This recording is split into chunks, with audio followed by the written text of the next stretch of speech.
Maybe when I clicked, it only hit the window and not the button. Okay. Sorry for the 1 minute delay there. I thought I had started and was speaking to no one, which is why I always start the Twitch cast by saying, hello, everyone. Can anyone in the chat room confirm that you can both hear and see me here coming through my delightful voice, coming through the airwaves into your computer or your earbuds or your device or your iPad or whatever thing you're looking at right this second? And we do have some folks in the chat room already. Always a delight to see that. I see Aditi, who says bonjour. Well, bonjour to you, Adit, who can both see and hear me.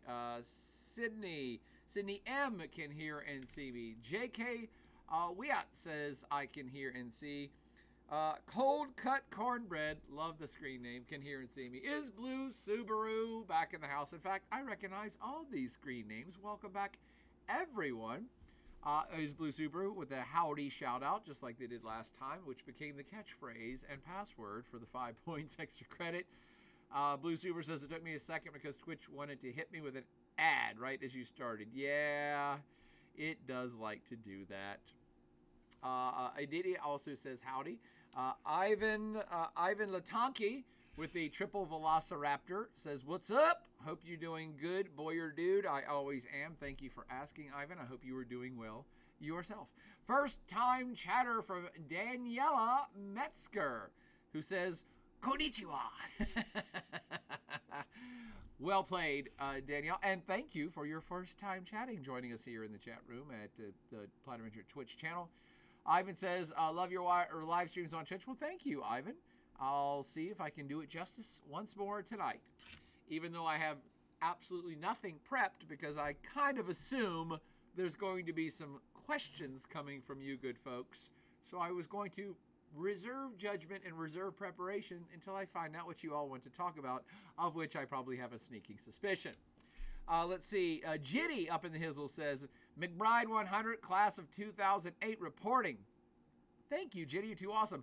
Callista Malfoy back in the house, who just sent a star up on my screen. I don't even know what that means. Subscribed. Thank you, Callista Malfoy. Subscribed at Tier 1. They've subscribed for 32 months. Man, let's hope I'm still here podcasting in 32 months. That seems like an awfully long time. But thank you, Callisto. As I always like to say, give it back, Malfoy. We also have Rod Bato, who says, Ohio. Bedburst saying hello from, I guess, tuning in from England. Macman 123456789 saying hello. Is Blue Super, what's happening with Israel right now, if that's what you're thinking about? Walker 4C also says Israeli-Palestine conflict. Yes, it does seem to be the hot news story of the day. It is the actual international hot news story of the last 72 hours now. This is a biggie. It's kind of a giant event. And not in a good way. Like great rock concert giant event. Super Bowl giant event. No, this is a world changing. I don't like to speak in such gigantic terms. This isn't, you will hear a lot of headlines or read a lot of headlines of like, this is the end of times. Oh, this is world changing. Nothing will be the same after this. I've heard that before about this very situation. However, I will say, while it may end up being a world changing event, which I doubt, it certainly, I would say, is a world focal point event, which means everyone on planet Earth is watching this story right now with no second runner-up story of any note that anybody's paying attention to. Because, by the way, like somewhere between 5,000 and 10,000 people probably died in an earthquake in Afghanistan. But this war in Israel is so much more violent, so much more eye-catching, has such a long history on planet Earth that all countries pay attention to. It is a divisive issue. It's extremely divisive issue for citizens of the world. And so that's why it is garnering so much more attention. The shock value of it alone is what's really got the world's attention right this second, the way this is all unfolded out of the blue. Now, we can't really predict an earthquake in Afghanistan. We can't predict a flood in China. We can't really even predict an election outcome anymore. However, when we say this attack is unpredictable or was unpredicted in its total, it really was a shock. I mean, again, there are other shock events that occur, but they're like, oh, that's surprising that happened, but not shocking. This is a shock event. People are like, holy crap. How did no one see this coming? Again, that's why everybody's paying attention to it, and it's such a big deal for so many people around the planet, including every single world leader. You got world leaders calling out world leaders on this event right this second, by the way. Leaders of the United States called out leaders in China because they didn't have a strongly enough worded statement. You've got the EU, which has made a statement about ceasing Palestinian aid and then had an internal debate. 1 hour later, came back and said, no, we are going to have aid. We have the African Union who said, we totally we condone these horrible events that occurred. And then another leader of the AU said, but my sympathies are with Palestine. That's how divisive it is. I mean, it's a big deal because even world leaders in all continents are like, wow, this is a titanic event that will continue to divide folks, not just in Israel, but on planet Earth. And while, again, I'm not ready to get to that point of saying this is going to change everything, because this isn't even the first time something like this has happened. In fact, this is somewhere between a 60 and 100-year conflict that many of these things have played out before. And in fact, I even heard a lot of newscasts today, headlines today that said, shocking, unprecedented attack from Hamas with no parallel in history. And it's like, stop. Just go back to 1973. It's the Yom Kippur War. Even the way this is unfolded is not new. This is a repeat of something called the 1973 Yom Kippur War, also completely unpredicted or unpredictable. So this is a horrific event, but I'm not ready to say this is the biggest thing ever and that it's going to change everything, because I've been alive long enough to have seen this exact cycle play out before. But it is very shocking when it does occur. So let me go back to the comments. JK says, anyone have Benjamin Netanyahu on the world leader death watch? No, he's not on the death watch, and nor should you put him on the death watch. The leaders of Hamas might die in this conflict. The leaders of even Hezbollah might die in this conflict. A lot of people in Israel have already died. A lot of people in Gaza have already died. A lot more people in Gaza are going to die. But none of them will be political leaders that would, and even if we pick the leaders of Hamas and Hezbollah to put on the death watch, those would be sensible picks because their lives are in jeopardy. Benjamin Netanyahu's life is not in jeopardy whatsoever.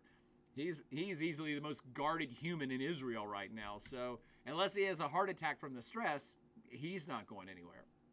And he will see this war through, a self-declared war that Benjamin Netanyahu declared earlier today, or was it yesterday? I think it was early yesterday. He said Israel is in a state of war. We are conducting a war against Hamas and the Gaza Strip, and it might spill over into other parts of the area as well. So on a war footing, the political leader of the country is likely the safest person in the country. Back to the chat, James says hello. Hello, James. Back to Danielle Metzger, who says, why would people support Palestine? Aren't they the ones being aggressive? Danielle Metzger gets at a very interesting point, and Danielle does not know about the very complicated history of this area to understand why perhaps a lot of folks feel some sympathy for the Palestinians in the Gaza Strip. But I'm throwing a lot of terms out here, and I should forewarn you right this second. There could be someone in this chat room already, or someone who randomly pops in this chat room, that if I say anything positive about Palestinians, even if I'm quoting somebody else. If I quoted an African Union leader who said his sympathies lies with Palestinians, there is every possibility that someone will call me out as an anti-Semite and say I hate Israel. This is a very polarizing issue, very polarizing. So I, as always, try to maintain a centrist attitude. I try to empathize with all parties involved. But let me go ahead and tell you, Danielle, that part of the reason that certain parts of the planet, certain people, certain world leaders, and certain parts of the planet do empathize or even sympathize or feel bad for the Palestinian people in general, okay, the Palestinian cause in general has supporters worldwide. However, the group that conducted this particular attack that we're talking about is a very specific political entity named Hamas. Now, Hamas is located in the Gaza Strip. Hamas is comprised of Palestinian people, but it is labeled as a political wing, a political party within Gaza Strip, but it is labeled as a terrorist group by virtually everyone else on planet Earth. And so to distinguish right from the get-go, before anybody calls me out and says that I'm a bad person for even suggesting that there's any sort of empathy for Palestinians, Danielle, let me make sure that you understand this. There is a group of people called the Palestinian people, okay? It's an ethnic group. It's an ethnic group that lived for centuries, if not millennia, at least one or one and a half, in an area that we now call Palestine. That we now call Israel. It used to be called Palestine. The whole area that you see on a map that's called Israel used to be called Palestine for a very long time. And the people that live there are Palestinians for a very long time. They are a distinct ethnicity. They are Arab-speaking peoples of Arabic ethnic descent, and they're also Islamic. They're Muslim. That's very different than the folks who now run Israel, the majority party and ethnic group of Israel, which is Jewish people. Jewish is both an ethnicity and a religion. Well, how did we get from there to, how is it Palestine, now it's Israel? That's a whole lecture, and that's why I was hesitant to even bring this topic up, because it's so complex. I'm sorry, let me back up before I get back to the complexity. Danielle, so you understand, there are Palestinian people, somewhere between 3 and 5 million Palestinian people that live in little areas or kind of around / in Israel. One's called the Gaza Strip, the other called the West Bank.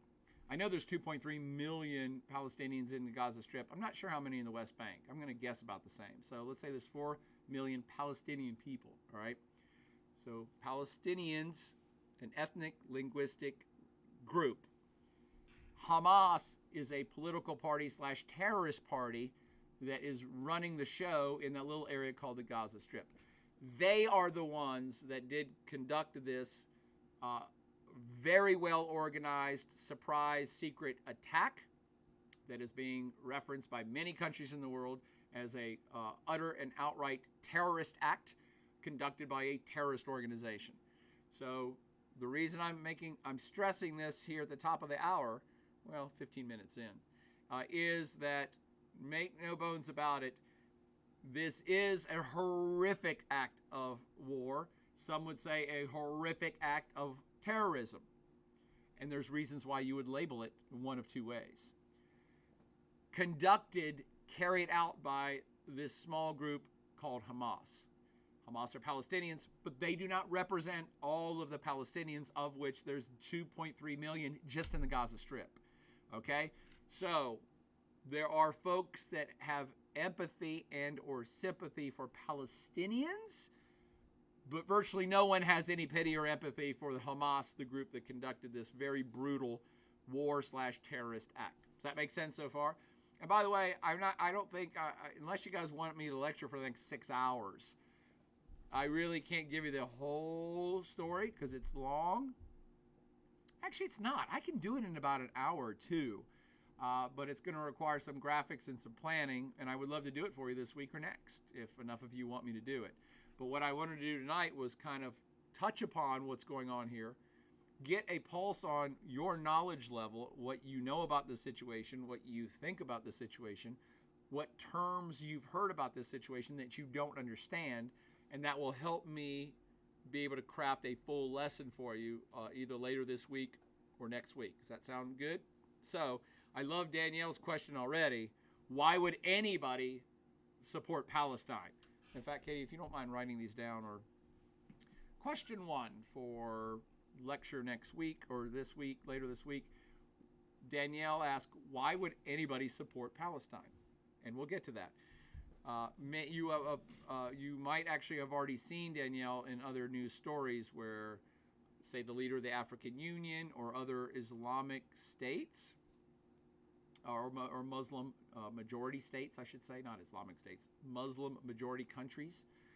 A lot of those political leaders have already been saying things like the policies of the current Israeli government are the reasons why the Palestinians are put in this horrible situation and in a pressure cooker of hell that resulted in this explosion of terrorist violence. That's no justification for what Hamas did, and I'm not saying that myself. I'm saying some leaders are saying that. So I want you to understand why that is. There is a whole very long and terrible backstory of what's been going on in Israel since the birth of the nation and with the Palestinian situation that does elicit some sympathy from different world leaders and countries and religious groups around planet Earth. So that is a real thing, okay, that we'll have to talk about more detail once I tell you the whole story. But don't mistake the small group of Hamas folks who did these horrible things. They are not representative of the entire Palestinian people. Okay? So those are not synonymous terms. You can't interchange, well, Palestine conducted this attack on Israel. No, they didn't. This political/terrorist group named Hamas perpetrated this criminal act on Israel. Okay? Even people that support Hamas would probably agree with me and say, no, the Palestinians didn't do it. Hamas did it. We did it for a very political, specific political aim. We declared war. We are doing this. We are doing these horrific events for very specific reasons. But they're not saying the Palestinians are doing it. Two different clubs. Okay? Two different references to folks. Okay, back to the comments. James says a lot of people view Israel's occupation as aggression and Palestinian as defending its land. There you go. So now James is already adding to this story that Danielle does not know much about. And by the way, Danielle, I'm not making fun of you. 99% of Americans have zero clue about what's going on here. Almost zero. Even people that are very passionate about supporting the state of Israel or supporting Jewish people or supporting Judeo-Christian values, and that's why they have alliances with Jewish people in Israel. Even those folks may be very angry and very upset and infuriated by what's happening right now, but even they probably don't know a lot of the entirety of the story. So, yes, there's a lot more going on behind the scenes, and it's not even behind the scenes, it's just history, that has put these particular folks in what I call a pressure cooker. So the Palestinians as a whole have been in a pressure cooker for decades. And a lot of folks around the world see that as an act of political aggression by the state of Israel. So again, this is a very divisive issue. I'm going to keep saying it. Depending on what side you're on, you have very strong opinions about how much you hate the other side and how evil they are. But you can find people from both sides who are saying that those guys are the evil ones. They're the bad ones. They're the evil ones. They're the ones causing this. That's why I try to stay centrist and balanced, just to give you the facts. Okay. JK also chimes in and says they believe Israel is located on their motherland, if I recall correctly. Yes, you are all in the realm of correctness, of factual correctness for what's going on in the situation. First time chatter from I Love Ice Spice. I Love Ice Spice. Great screen name. It says, could you explain the entire Israel and Palestine conflict since the very beginning? Might take a while, but I wanted to be educated on this topic. Again, I love Ice Spice. I actually want to do that. but it will be something we're going to have to prepare a little bit for, and prepare a bigger block of time than an hour. And it will have a lot of graphics, and I actually want to set up the graphics correctly for you and do the whole presentation and then give you my slideshow. Just be like, here it is. You can have this too. And I'll shoot to do that at some point later this week or into the following week. I'm mostly here right now to field specific questions.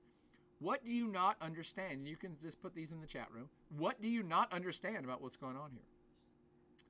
What would you like to know more about? What words or phrases or groups have you heard reference to just in the last 72 hours that you were like, who the hell are they? What is that? What does that mean?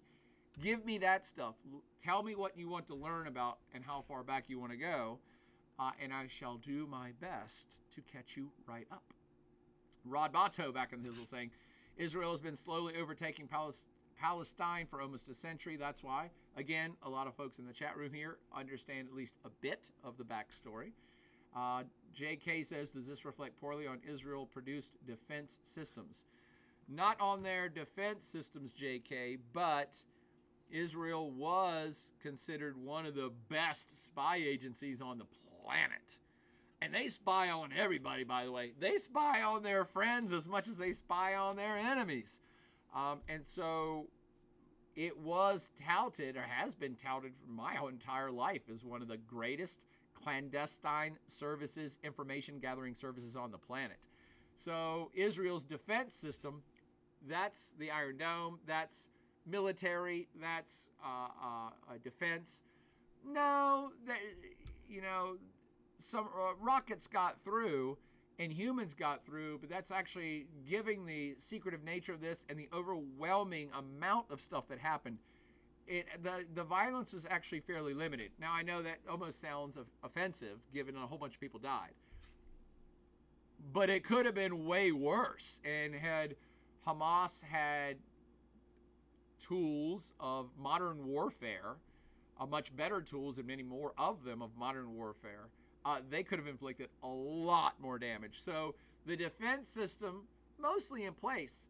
This was an intelligence failure of epic proportions that Israel's usually quite good at this and had nothing on the radar. Nothing. So it's a big knock to the intelligence community, not so much for defense. Not so much for defense, because if you've seen what's happened in the last 24 hours, they've now called up and enacted 300,000 military reservists. They already have fleets of tanks and helicopters and drones attacking Gaza within 24 hours. That's the defensive part. Their military organization in defense is pretty top notch, and there's a whole lot of people dying in Gaza right now because Israel's military/defense network is so good. Their intelligence network epically screwed up here. And it will be a very interesting tale when we find out much later how this happened, how this breach of information and security happened. Rod Bato says sovereignty and all that jazz. Yes, of course. Sovereignty is always a good answer of why people are killing each other. Vikram Tiwari back in his welcome back. Vikram saying, what are the chances Israel will take over Hamas altogether? Does this incident have any potential to cause disorder in world affairs? Vikram, my friend, you have cut to the bone immediately. The reason that I will even spend a few hours telling you the entire story of Israel as a component of a greater lecture of the Middle East, by the way, is because Vikram is exactly right. This already is affecting world affairs. This already has set people on edge. This already is undoing deals that were happening. It's already going to be a semi-game changer. Now, again, at the top of the hour, I was like, this is not going to be the whole world's going to change, but it's going to change a lot of relationships, and it already is undoing a lot of things that were happening. Namely, one of the things I meant to podcast about earlier this semester, I even came prepared to an office hour 3 weeks ago to tell you about the secret deal that was going down between Saudi Arabia and Israel for Saudi Arabia to recognize the state of Israel. Does anybody remember? Were you guys in the chat room when I began to talk about that like 2 or 3 weeks ago, and then you guys asked such great questions, we went in another direction and started talking about something else. So Saudi Arabia and Israel have had secret meetings for the Saudis to officially recognize the state of Israel. This is going to be huge. You can forget about it. That's done. That's done. The first part of Vikram's question, and that's just one.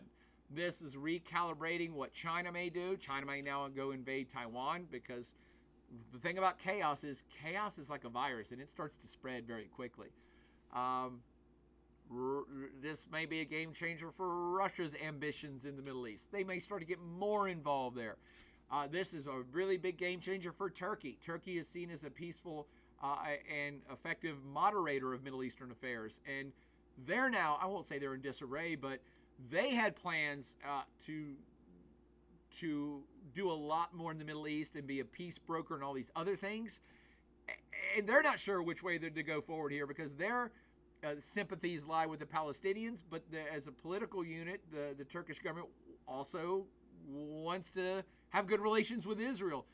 The African Union, I already mentioned, is split about what to do, which side to take in this conflict. So yeah, Vikram, this is, again, it's not like, oh, this is like World War II. It's going to change everything. No, it's not of that epic of a nature of world changing, but it is affecting a whole lot of relationships around planet Earth, and it's very few that won't be affected at least some way. It's not going to affect everything everywhere, but it's going to affect quite a few important things. Vikram's other question is, what are the chances Israel will take over Hamas altogether? I will go ahead and tell you my fear here, and I hope I'm wrong. Usually when I'm pessimistic, I always hope that I'm completely wrong. But my fear in the next days, weeks, and months, but actually it's days and weeks, my really great fear is that Israel was already on a knife's edge. There was already been a democratic and anti-democratic protest in Israel. They already have a leader who's went from a right-wing guy to an extreme right-wing guy who's turning himself into a dictator.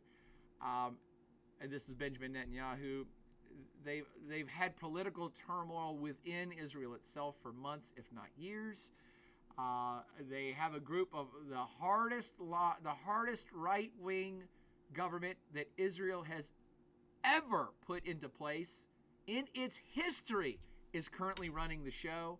And so this is all leading up, and I've been thinking for months or years now that the two-state peace process is dead, the two-state solution. I've not even said this in front of classes, but the more I watch the world and watch this situation, I'm like, the two-state solution is dead in the water. And I bet you don't know what that is. If you don't know what that is, write it down that you want to learn what the two-state solution is. And given the extreme right-wing government that's currently in place in Israel right now, and Benjamin Netanyahu himself, and all the turmoil, my fear is that this brazen, horrific attack by Hamas is just what the doctor ordered for Benjamin Netanyahu to go literally kill everyone. And I hope I'm wrong. I really hope I'm wrong. But part of the kind of extreme right-wing government in charge of Israel right now, they don't want a two-state solution. They have not wanted a peace process. They have wanted to take over more Palestinian lands. They have wanted to expel more Palestinians. They have wanted that. And some of the extreme elements, not Benjamin Netanyahu personally, but some of his extreme elements of that government, including cabinet ministers, are outright anti-Palestinian, openly anti-Palestinian. And so putting all those things together right this second is wow. And Hamas decided now to give them all the fuel that those extremists wanted to come and literally wage total war against Hamas. And that's exactly what's happening. And what I mean by total war, for those of you that have been paying attention to current events today, total war is very different from war. Conventionally, and by the way, in ancient times for most of human experience, wars are conducted by armies. Armies of people, military people killing other military people. And, for centuries and millennia, people with spears killed other dudes with spears. People with bows and arrows killed other dudes with bows and arrows. It's mostly dudes, by the way. All the way up to people with guns killed other dudes with guns. People with cannons and military aircraft and missiles and nuclear weapons. Dudes with those weapons killed other dudes with those weapons. That's war. Total war means we're going to kill everyone in your country. We're going to stop you from existing. Total war is we're going to raise your crops, kill your cattle. We'll kill the men, the women, the children. We're gonna wipe out everything. And we're gonna do that by cutting off your electricity, making sure you have no medical supplies, cutting off water to you, taking all resources, surrounding you and starving you out until there's none of you left, or you surrender, I guess. That's total war. War across all human experience and all the humans that are involved, even if they don't want to be. That's total war. And Israel today, Benjamin Netanyahu today basically said, I'm paraphrasing, we are at total war with the Gaza Strip. We are cutting off everything. Everything. No more medical supplies will go into this territory. No food will go into this territory. No blankets will go into this territory. No water will go into this territory. No electricity will go in this territory.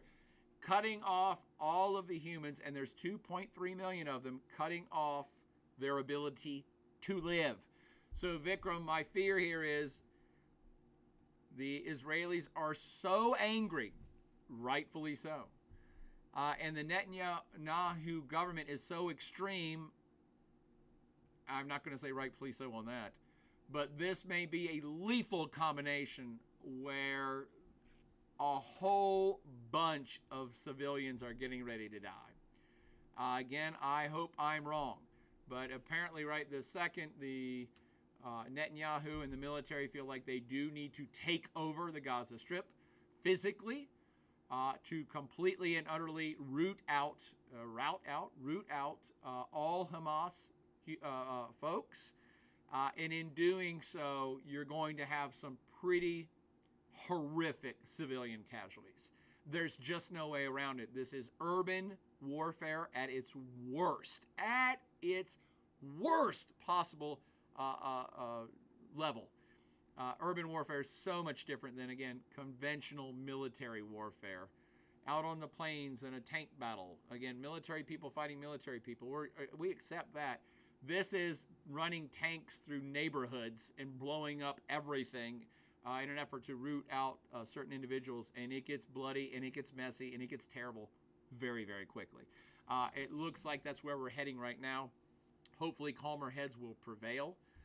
But the Israeli military are making moves in that direction already. They may have already started this incursion into Gaza Strip, but they have actually physically out loud said, no, we're going to have to occupy, and we're going to get every single one of the Hamas people.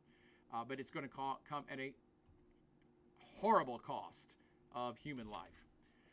Again, for those watching, if you just tuned in, you're like, oh, he's pro-Palestinian. I'm just telling you like I see it.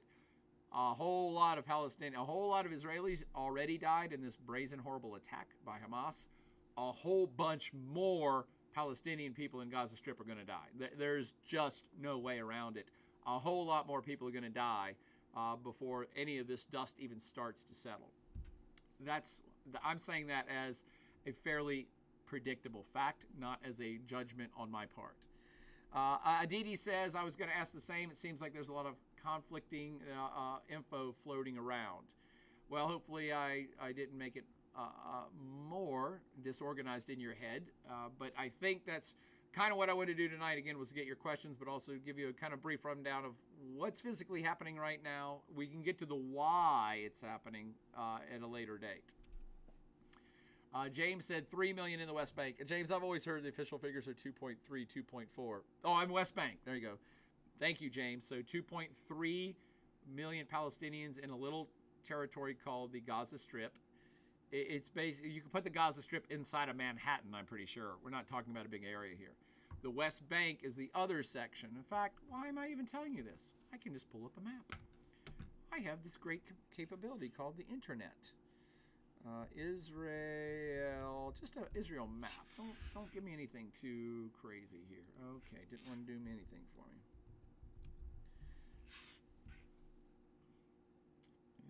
Let me find a better one than that. Yes. There we go. So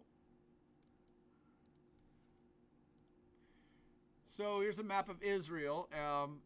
And you see a big blob in the middle there that's labeled West Bank. And then if you follow your eye on the coastline all the way down south on the Mediterranean coast, you see another little kind of L-shaped semi-rectangle called Gaza. Those are the places I'm naming out loud to you. These are the places that are where 5.2 million Palestinian people live. They are technically and officially, I even think, not part of Israel. This is part of that thing I called the two-state solution earlier. The Palestinians are supposed to have their own state. Of those territories, the West Bank and the Gaza Strip combined are supposed to be the state of Palestine. Well, it's not officially a state yet. It doesn't officially have sovereignty. It's been occupied by Israeli forces, let's just say forever. And the Gaza Strip used to have more Israeli troops in it, but they all pulled out after multiple conflicts in the last 10 to 20 years. And Gaza Strip specifically doesn't have any Israeli soldiers or Israeli military stations in it. However, what it does have is an embargo. And so Israel controls the entire fence around the Gaza Strip, and that's why it can effectively cut it off from getting anything. Israel's Navy also controls the Gaza coastline, so it can have an effective embargo against Gaza, which Israel has had since, I want to say, 2006 when Hamas came into power. Maybe it was 2008. I'm so old, I actually reported about it in class when it happened. So Hamas actually is a political group / terrorist organization that took over the political leadership of the Gaza Strip back in 2006 or 2008. Again, I'll lecture in detail about this if you like. They took it over from another political group of Palestinians called Fatah. So Hamas has not even been around forever. It's mostly just been the last 20 years or less. And they do have a political wing, and they now do have a terrorist wing, but they've been in control of Gaza. And ever since shit hit the fan there in 2006, 7, and 8, Israel pulled out all of its people and effectively embargoed it. They said, we're not going to let any open trade or open borders occur around Gaza until you guys get rid of Hamas. Well, that was 14 or 16 years ago, and here we are. So do some of those terms now start to help make sense geographically of what's going on here? Israel has not even said they're in a state of war against Palestine, because Palestine is supposed to be both Gaza and West Bank. They're saying we are in a state of war with Gaza because that's where Hamas is. Hamas actually does not have a big presence in the West Bank. The other political party, Fatah, kind of leads West Bank. Again, I'm throwing a bunch of stuff at you, but I'm doing it intentionally to see what you want to learn more about. So one wannabe supposed to be sovereign state called Palestine, even though it's not, led by split between two different geographic areas, West Bank, Gaza Strip, and led by two different political groups / terrorist groups, Fatah, which does not have a terrorist wing, as far as I know, and Hamas, which does have a terrorist wing, which we've now seen. Does that help at all?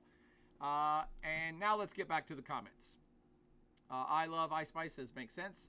Mr. Eek Tacos back in the house. Welcome back, Mr. Eek, who says, not that this in any way justifies the actions of Hamas, but doesn't Israel have a long history of attacking Palestinian citizens? It depends on what side of the story you're on, Mr. Eek. Palestinian folks and their supporters would say, yes, Israel has a long history of attacking and persecuting Palestinian people.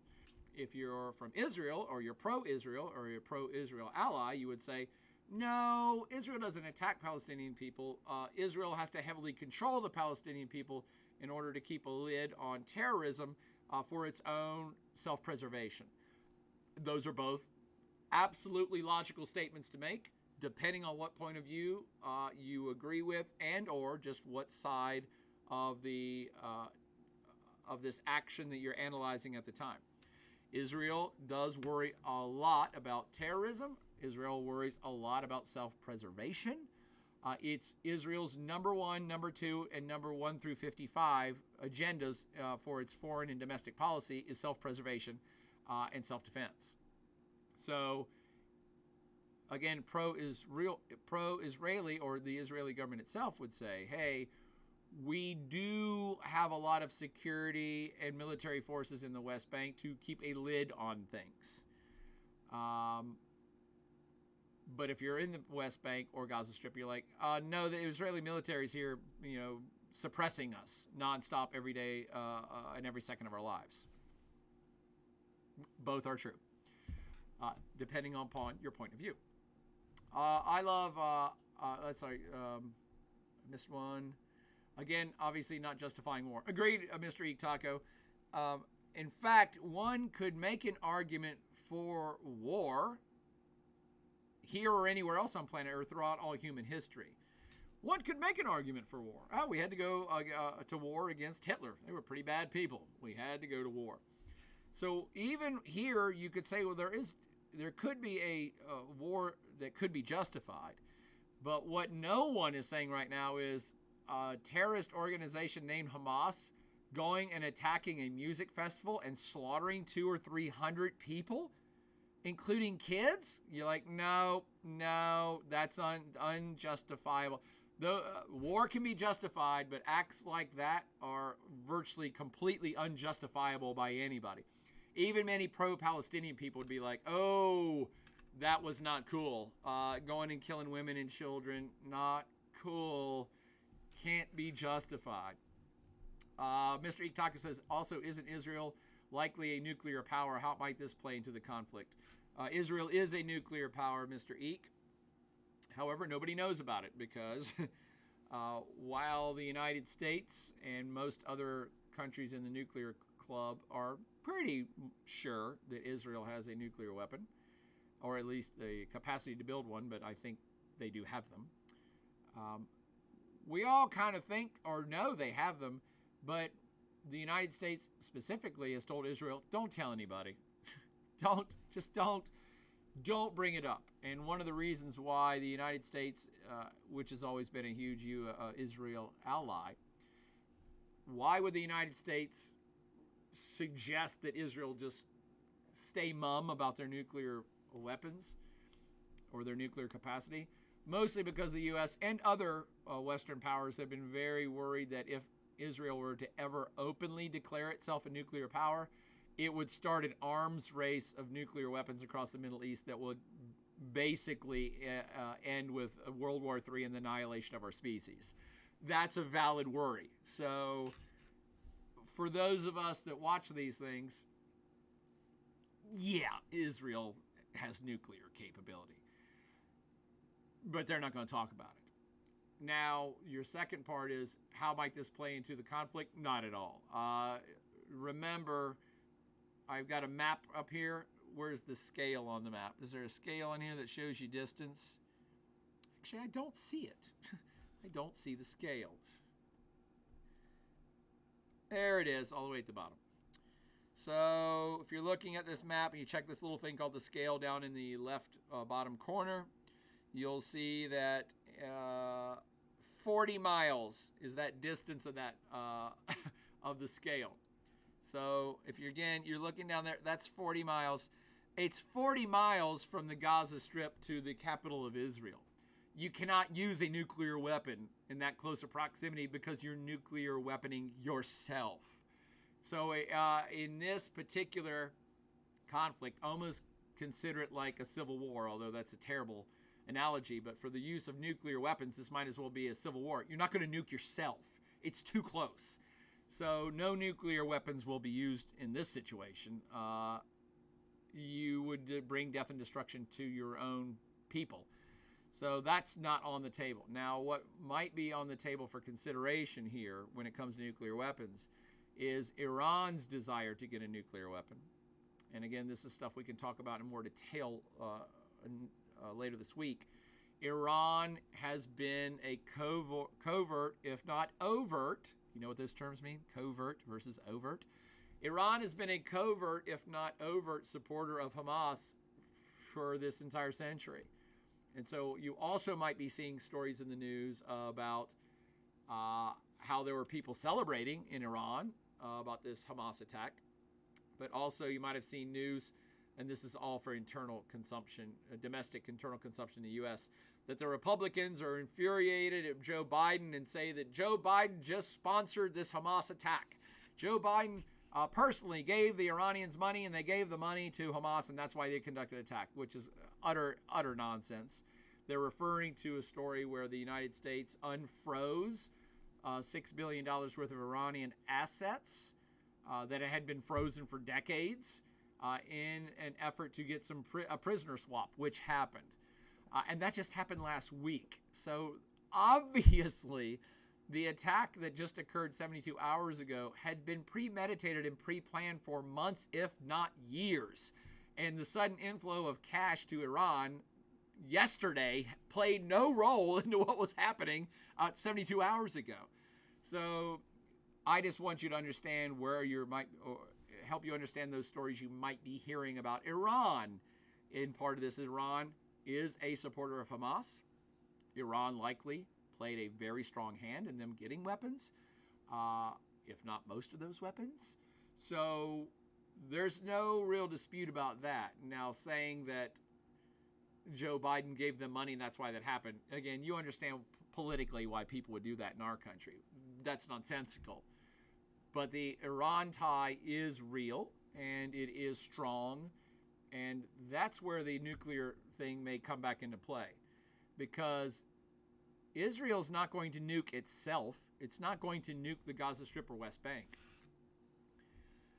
However, if this gets much further out of hand, and there are any direct implications that can be proven that Iran is currently helping Hamas conduct this attack, you could see an Israeli strike on Iran. Now, by the way, that's not unheard of either. Israel has bombed stuff in Iran before. Just go Google it. I ain't making it up. Israel has bombed nuclear facilities within Iran before. Israel played a huge part in this awesome viral thing called Stuxnet. Go Google that if you've never heard of it. Stuxnet, which was a virus they snuck into nuclear laboratories in Iran. It blew up, wiped out all their data. So Israel does not like Iran. Iran does not like Israel. And that friction could get out of hand if direct links and ties between Iran and Hamas are uncovered this week or anytime soon. This is going to increase friction between those two countries in a big way. And Iran wants to get a nuclear weapon, and Israel has one. So that's also a potential flashpoint here, but not for the current conflict between the Israeli government and the Hamas group / the Gaza Strip. I love Ice Spice says, why did the U.S. side with Israel in this conflict? What do we lose / benefit from siding with Israel? But we also recognize Palestine as a state, if I remember correctly. I don't know that we, the United States, recognize Palestine. That one, the Palestinian situation has always been nebulous, even for me, and I teach about this stuff. So my understanding was that, and again, I'll teach you a history lesson next time that tells you exactly how this unfolded. But my understanding of the current situation of Palestinian sovereignty is that the United States and most major players have said, we're not recognizing anybody. You guys need to figure this shit out. You guys need to figure your shit out. There should be two states. There is the state of Israel. There should be a state of Palestine. Once you guys figure it out, all the rest of us are on board. But I am not willing to go out on a limb and say that the United States has recognized Palestine. I don't think that's true. Most of it was a wait and see. Let's let them figure out it for themselves. Let's get a peace process in place, which the United States has supported for decades. Every U.S. president, besides Donald Trump, has supported a two-state solution where every U.S. president said, no, we need to settle all this. You guys need to stop fighting and have two states and get it over with. Obviously, that's not going to happen anytime soon at this point, but that's what's been tried and failed to happen for decades, if not since 1947, if we want to go back that far, which we will at a later date. Now, your other questions are pretty wide-ranging. Why does the U.S. side with Israel? Israel is a long-time U.S. ally. The United States helped create the state of Israel. And I don't mean by boots on the ground, but the U.S. supported the creation of the state of Israel. And this happened after World War II. Again, we'll get to that this week. And so U.S., the U.K., and several other Western states have always been staunch supporters of the state of Israel, not the least of which is because of this thing called the Holocaust, which occurred during World War II. And so most Western states felt sympathetic and empathetic and wanted to help Israel have a homeland for the Jewish people. And so we facilitated that, I should say, the United States facilitated that back in the day and has been a staunch supporter ever since. It also plays into some, and this is getting a little too touchy-feely for my taste, quite frankly, but partly the United States supports Israel because the United States would say, well, Israel's been the only solid democracy in the Middle East. They're an ally and they're a democracy. They are a group of free people who elect their own government. We support things like that. And here's where it starts to get a little too fuzzy for me too, and also we share Judeo-Christian belief system. So if you Christians don't know this, but there's like the Jews who wrote the Old Testament and then the Christians who wrote the New Testament, and we all put that together and call that the Bible. So there's cultural, religious affiliations between the two states that the United States does not share with any other country in the Middle East. And of course, the United States supports democracies and all that jazz. So that's the short answer. I love Ice Spice. The United States, Great Britain, most Western European states are staunch supporters of Israel and will continue to be. So even though they may even feel bad for the Palestinians, which the U.S. probably does, because the United States government, much like I've now, verbalized to you, I bet many people in the Oval Office and the Pentagon right now are like, oh man, there's going to be a whole shitload of dead people in Gaza Strip. I mean, a whole lot of people getting ready to die. And I don't think anybody wants to see that. Anybody that wants to see a lot of people die is a sadist. I mean, no one wants to see a lot of people die, but for those of us that understand how the world works, it's like, yeah, but it's coming.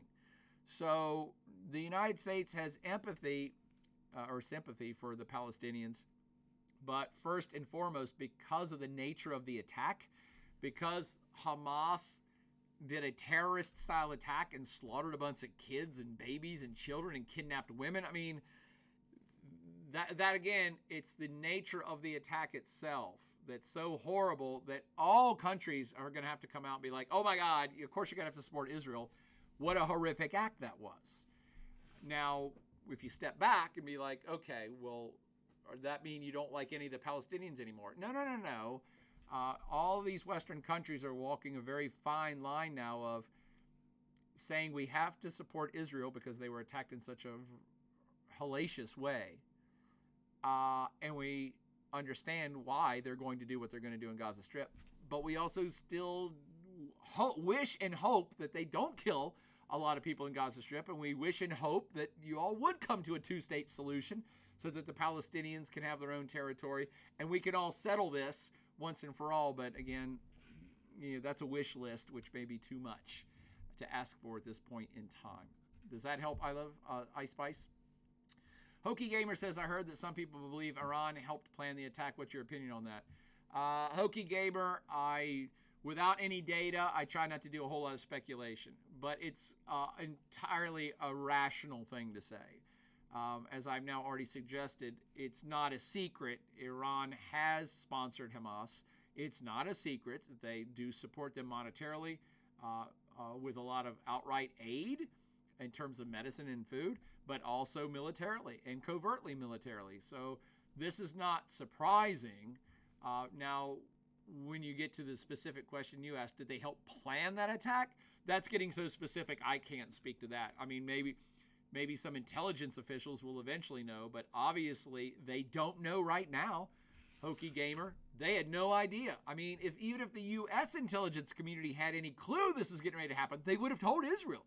So not only is the Israeli intelligence department like flat-footed on this or on their back foot, the U.S. must have known nothing about it either, because they would have shared that intelligence.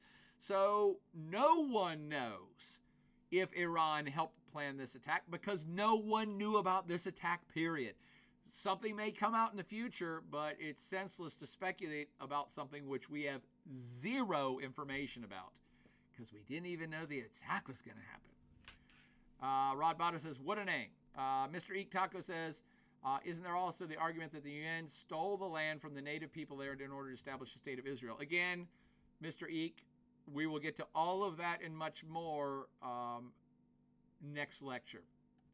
The UN didn't even exist when the British took over this land. So I'll stop you right there. The UN didn't do anything. They didn't even exist yet. This was originally a British mandate, and we'll talk about after World War I, and we'll talk about what that means next time we get together. Calzone VT, welcome back, Calzone. You always make me so hungry. Says Ukraine, Israel, and rising tensions with China in the Pacific. How will the U.S. deal with the fact that we can't be everywhere at once?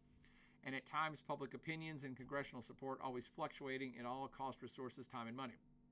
Calzone, I rarely talk about U.S. politics and domestic elections because that stuff bores the crap out of me.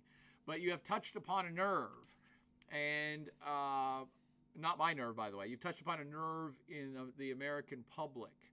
And I believe what you just referenced there about the U.S. as the world's policeman, and that it costs taxpayer money, and that perhaps we shouldn't be getting involved, and we can't be involved everywhere all at once, and we're stretching our resources thin.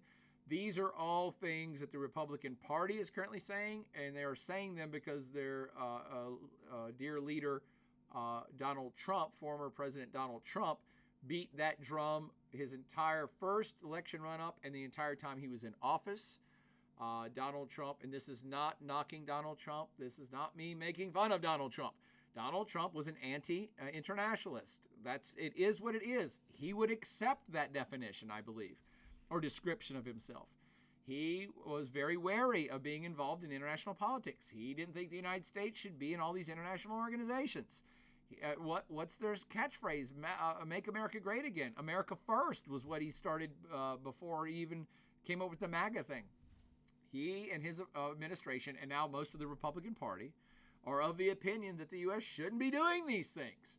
So I only bring that up not to talk about Donald Trump or even the Republicans, but Calzone, what you just suggested is going to be talked about a lot every day starting now. It already was being talked about.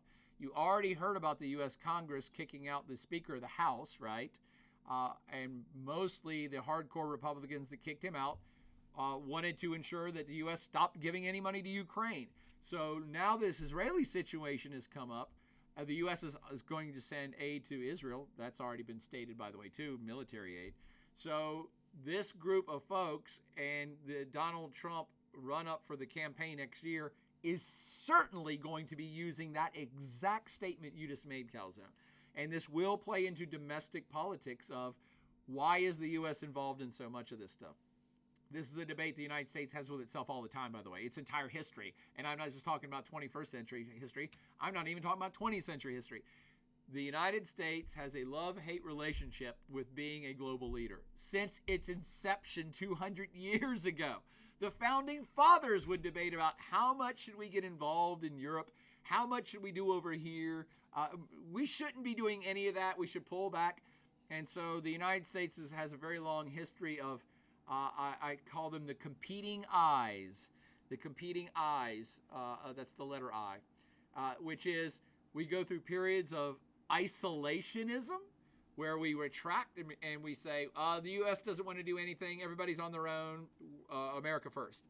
And then we become, the other side of this pendulum swings, we become interventionist. And we become, oh, no, we're the global policeman. We're going to get involved everywhere. We're going to help everybody. We're going to be pro-democracy. We're going to fund democracy. We're going to fund our friends. We're going to fund military actions that help put down our enemies. And so right this second, we're more in the interventionist camp, trying to rally a Team West is what I call it. If you look at the cover of the textbook, the Team West crew, it's like, yes, the United States is establishing, it already has NATO, and it already has its EU buddies, and it's also now spreading to the Pacific to be able to contain China. So we have the Quad, and we have AUKUS, and we're partnering up more with South Korea and Japan, and maybe we're going to have a NATO of the Pacific. The United States has been doing that. It's been much more of a, not so much an interventionist, but much more proactive on the global stage. But the Republican Party and Donald Trump are like, no, let's, So this will play into that exact narrative, and it will affect the next U.S. presidential election. So very well said, Calzone. You are correct. It's a big deal. And again, I don't think this war is going to change the entire world forever, but it's certainly going to affect quite a many very important things. This being one of them, the next U.S. election being one of them. James says, I saw that Egypt said they warned Israel, but Netanyahu's denied it. I've not heard that. PSI Whirlwind says, total war is not a phrase I've heard in a while. Mass destruction, big yikes. Well, thank you, PSI Whirlwind. I try to bring back the old school phrasing and technology for you. Mr. Ictaka says, yeah, if I'm not mistaken, the last major example of total war was World War II. Yeah.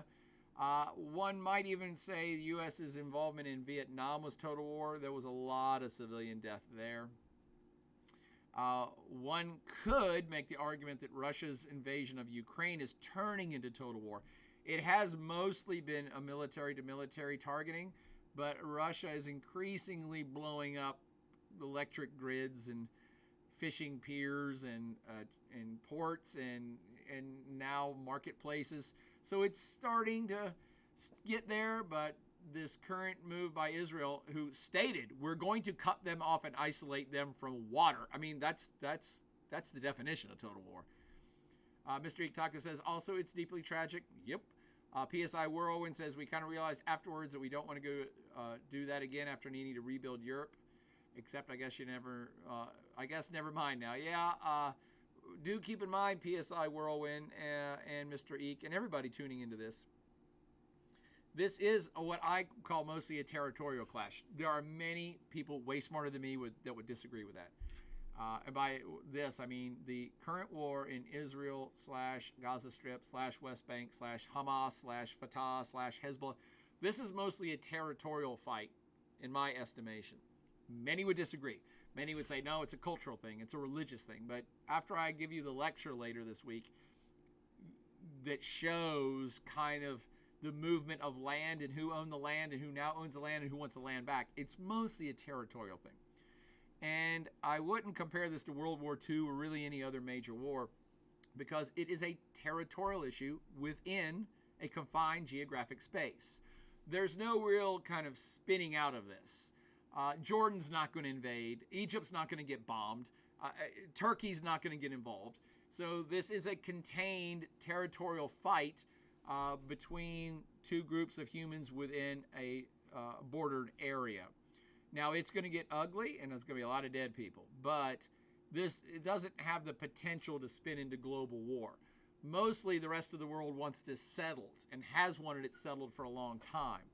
But it just seemingly it's just been a wound that does not heal. And even if Israel commits total war against Gaza Strip and annihilates everybody and takes it over by force, you still have the West Bank, which has another 3 million people in it. So this is a conflict that's contained, but still going to go on for a while.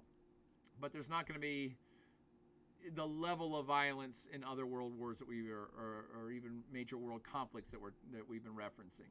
But it is wildly and deeply tragic. JK says, I saw the U.S. sent a U.S. aircraft carrier to Western Med to support Israel. That is correct. JK also says, which would be absolutely frightening for Gaza, I would assume. Also correct. I mean, the United States, I've been asked this by a lot of folks, by the way, is the U.S. going to get involved? Is the U.S. going to help fight Hamas? Absolutely not. Absolutely not.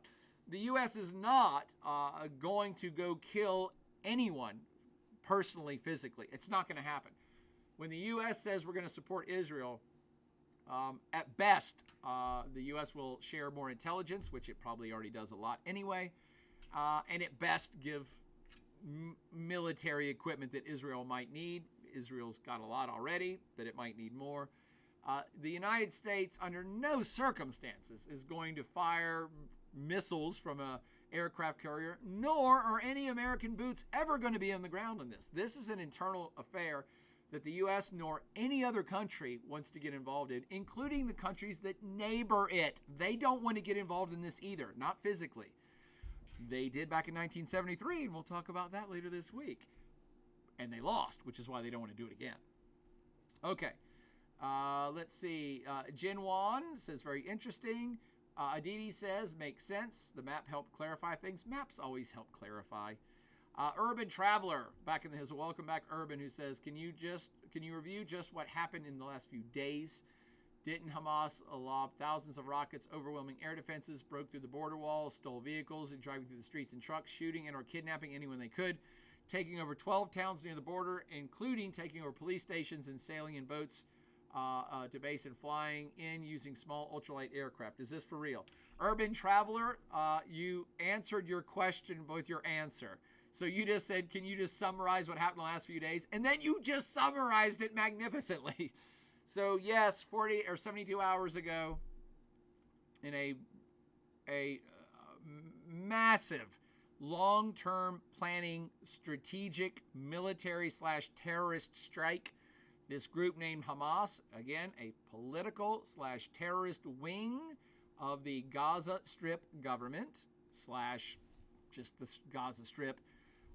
They do have a political wing which does operate or govern the Gaza Strip.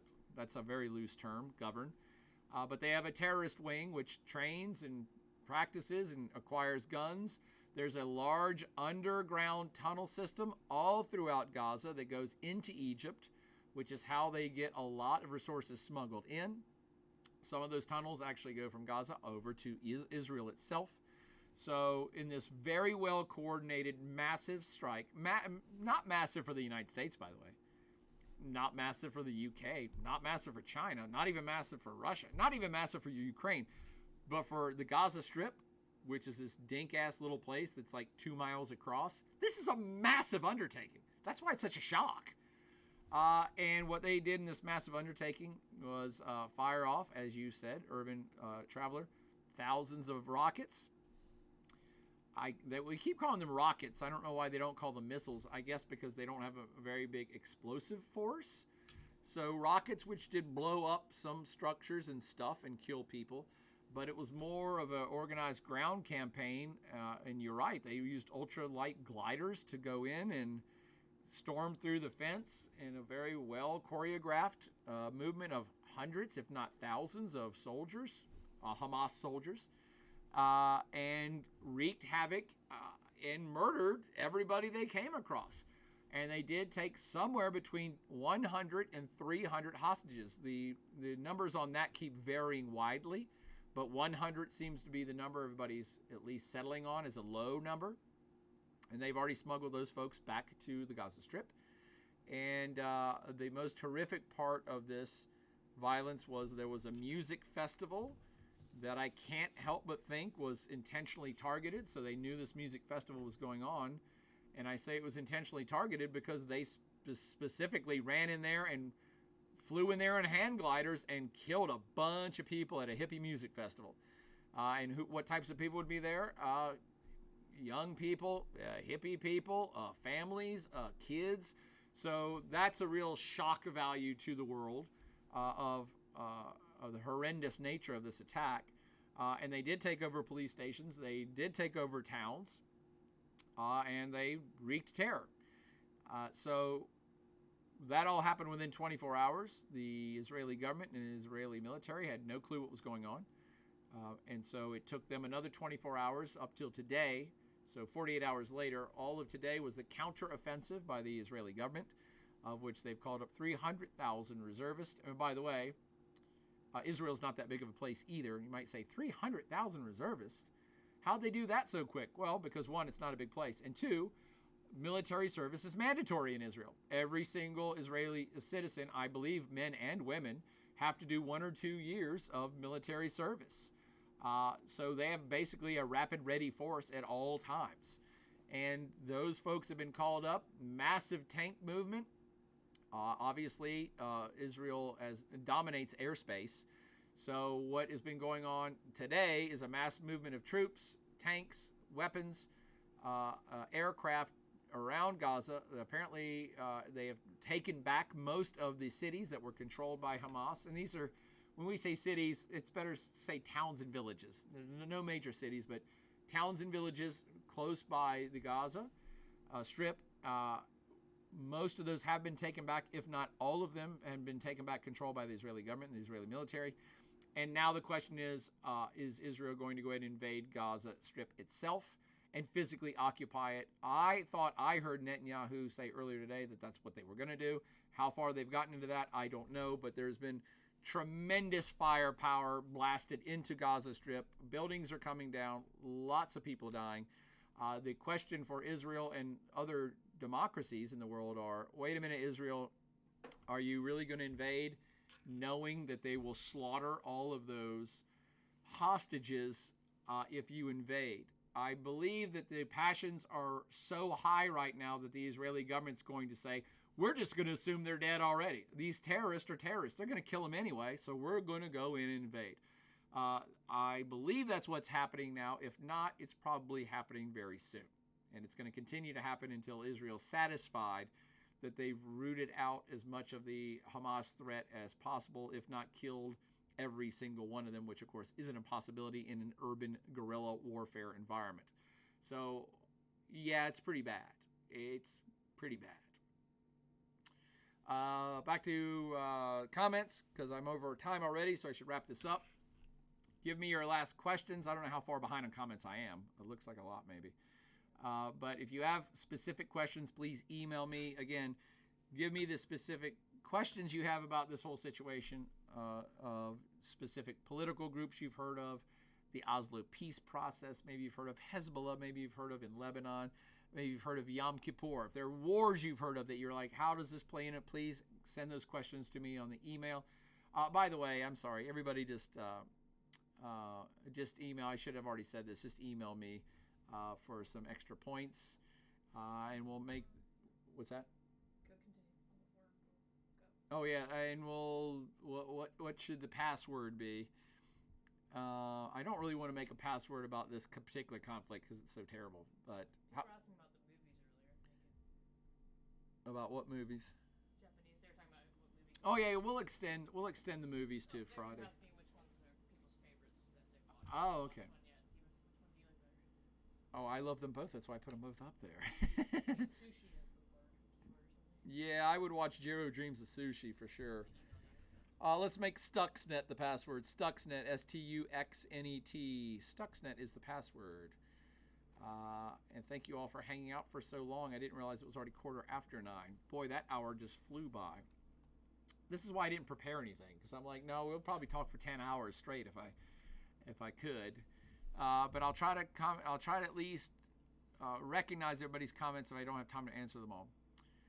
Let's see. Urban Traveler answered J.K. Wiat about the carriers really there in case other countries decide to enter the fight though they may be able to support air defense more against Hamas rockets. Well said, Urban Traveler. If the U.S. does anything with that aircraft carrier, it's basically just a show of a presence, a show of power to try to calm the situation. I don't know if that's going to work, but the U.S. is not going to get involved directly. Maybe in a defensive capacity, but even that's questionable. Is Blue Subaru says, on a less depressing note than war and mass casualties, does anyone watch the movies? Oh, okay. See, movies. Audit's watching movies. Blue Subaru watched the sushi. A little slow pace, but it was chill. Yeah, if you get to the end of sushi, Jiro Dreams of Sushi, it's really kind of good lessons of life type of flick. I Love Ice Spice says Udon movie was better to watch. Mr. Eat Taco just threw up a star here. That means he must have subscribed to something. Thank you, Mr. Eat Taco. James says, didn't Egypt tell him, or at least claim to have? Again, I have not heard that, James. Sent you the story about it. Okay. Any chances to inspire people to break down the U.S.-Mexican border wall and come across to murder and kidnap Americans? Let's hope not, Urban Traveler. But no, the U.S. wall is actually, U.S.-Mexican wall is apparently being built even higher by Joe Biden. And based on the Republican Party's current motivations and directions, that ball is going to get bigger. And there may even be more military support to the Mexican government to put down cartels, which would be the ones who would do something that horrific. But no, there's not going to be any action like that.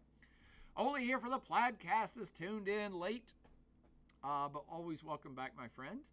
If Israel completely blockades Gaza to the point of total war, what will Egypt do about the border portion it controls? That is a very good question, only here. That one I cannot answer either.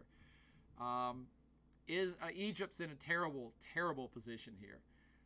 Egypt does recognize the state of Israel. Egypt has actually decent relationship with Israel politically. Egypt does control, though, that one last remaining border which is to Gaza Strip, which is semi-fluid. Egypt will be pressured by Israel and perhaps others to shut it completely off and to be much more active about rooting out the tunnels that are the supply chains into Gaza. And they're going to be pressured to step up, maybe even military action to kill more Hamas people. But Egypt is a Muslim-dominant country that has more empathy for the Palestinian people. So Egypt's in a terrible, terrible situation here, and I have no idea which direction they're going to go in. I don't think even they do yet. PSI Whirlwind says, with how interconnected world problems are these days, I wouldn't be surprised if the U.S. didn't want to get involved in foreign affairs more than funding their supported side because of the possible response from other countries. They'll only send in troops if something gets too out of hand, like a NATO country being invaded. I agree. Totally agree, PSI. And you're right. They will share. They'll definitely fund Israel and share info. They've already been doing that for years. Make the password sushi, I see. Sorry, I didn't get to that before I picked Stuxnet. Stuxnet is the password, and the password shall be Stuxnet. Only here for the podcast as far as rockets versus missiles, the general distinction is rockets are unguided, missiles are guided. Thank you, Only here for the podcast. That's why I like group lectures, because I ain't that smart, and I need some technical advice when it comes to military things or vehicle things or this thing or energy thing. I'm always glad to get the confirmation and clarification from good folks like you, Only here for the podcast. So rockets are unguided, missiles are guided. Both go boom. Thank you. That makes sense. Mr. Eek subscribed with Prime. Thank you, Mr. Eek. You are too awesome. Spoondog 4 back in the Hizzle saying good. Alex Gibney documentary about Stuxnet called 0 Days. Yeah, I meant to mention that one myself. Thank you, Spoondog. And we will wrap it up. Mr. Eek is saying thank you for such an excellent look at the news. And there's a fire alarm at Pritchard, says PSI Whirlwind. Not the first time that's happened. Thank you all. So, watch out. Hype train incoming. I don't even know what that means. I just saw 4. You want to come up here and look at this, Katie? I Okay. saw it too. You have a limited time to earn exclusive emotes. What does that mean? I don't understand. But Michael Chicken Johnson subscribed with Prime. Thank you, Michael Chicken Johnson, for subscribing. Danielle Metzger says thank you so much. But now that there's something happening, but it's happening for 5 minutes. Where should we go to? I don't know. What should I do? I don't understand how to do these things. Which one do you want to raid? Is Blue Subaru says, let's get excited. Thank you, Didi, for thanking me for the lecture. And Katie's now saying we're supposed to go raid somebody, but a hype train is not a raid thing, is it? No. What the hell is a hype train? I don't understand. I'm old. I don't understand what these things are. we're getting hype trained. Does that mean you all get something for free or something? Calzone says I'm too old too. It's Mystery says it's just designed to get you more subscribers. Oh, okay. Well, I don't know how to adequately take advantage of the hype train. Mr. Eek says, because you had a couple subscribers in a short period. Got you. And Rod Bada says, it's about people subscribing in quick succession. Okay. Blue Subaru says, I'm not old, but I don't social media, so I've got no idea. There you go. Even if I was younger, I'd probably be pretty clueless. Aditi says it's when people subscribe, follow, use bits in short period of time. Got it. Okay. Well, I don't know if I'm supposed to do a song and dance now. Does that mean there's like people coming in from other sites? Or does that mean just the people in this room get something cool? What does it get them? What does it get my people? I see that people are doing stuff. It says we get new emojis that we can use in chat. Oh, so yes, please go grab. I'll just keep hanging out while everybody just keeps grabbing shit. Grab all the free shit you can, right? It's like those money window thing or the money glass case you get into and money's flying around under a high pressured air system and you're supposed to grab it. I can't remember the last time I saw that in a game show. But I will, since you got 2 minutes and 23 seconds. Some of you might have emailed me this already, but while we're here chatting so you get stuff, did you all have any other specific questions about what you would like me to lecture about for the whole background story of this current Israeli-Hamas war? Let's see. PSI World says it's only boosted by gives rewards to those who subscribe and donate bits. Okay. But did you guys have anything else that you wanted covered for the live lecture? Oh, gee, something else just happened. Anonymous gifted CAD MC a what? A tier 1 sub. All right. An anonymous gifter gave something to CAD MC. Urban Traveler, back to my question of what you would like to learn about for the background of the current state of Israel and the Israeli-Hamas/Palestinian war. Urban Traveler says, what's up with the Golan Heights? Good question. That will definitely be part of the lecture. I would point you to look at stories in the last 24 hours and only the last 24 hours. If you Google Hezbollah, you might see reference to Golan Heights, because the question that, another side question that people are waiting to see answered is, will this other group that hates Israel, and they're named Hezbollah, they're located in Lebanon. And the question has been, will Hezbollah get involved? And will Hezbollah start throwing rockets and stuff? And was there anything coordinated between Hamas and Hezbollah in a joint attack? So far, it appears to be no. However, if you Google Hezbollah in the last 24 hours, they actually have sent some rockets and or missiles across the border, and they have blown up stuff in and around the Golan Heights, which is up in northern Israel. The assessments that I've read of those attacks from Hezbollah are mostly almost just a show of support for their Palestinian Hamas brothers, and much less a coordinated attack where Hezbollah is going to send in troops or do anything much bigger than that. So apparently it was just a show of support. We're going to bomb some stuff too to let you know you're not alone and we like what you're doing.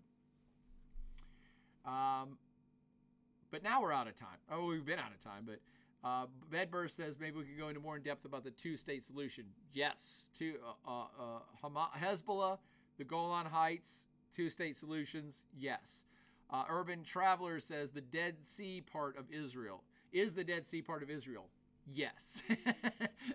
In fact, isn't it on here?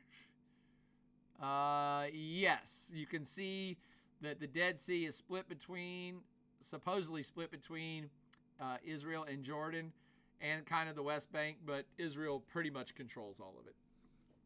And Urban Travel says, does that need to be defended? If you want to defend undrinkable lake with the highest salinity on planet Earth, I guess you can defend it, but there's no strategic resources there as far as I know. What are the little pyramids I see with the number 5 beside it? Sheer bits. Okay. But on that note, now that we've got another 10 minutes and 26 minutes past the hour of the online office hour, thank you all so much for tuning in. I hope I didn't offend anyone, although I really don't hope it that much. I do try to stay pretty centrist and really kind of follow the facts and report things as I understand them, not as I wish them to be.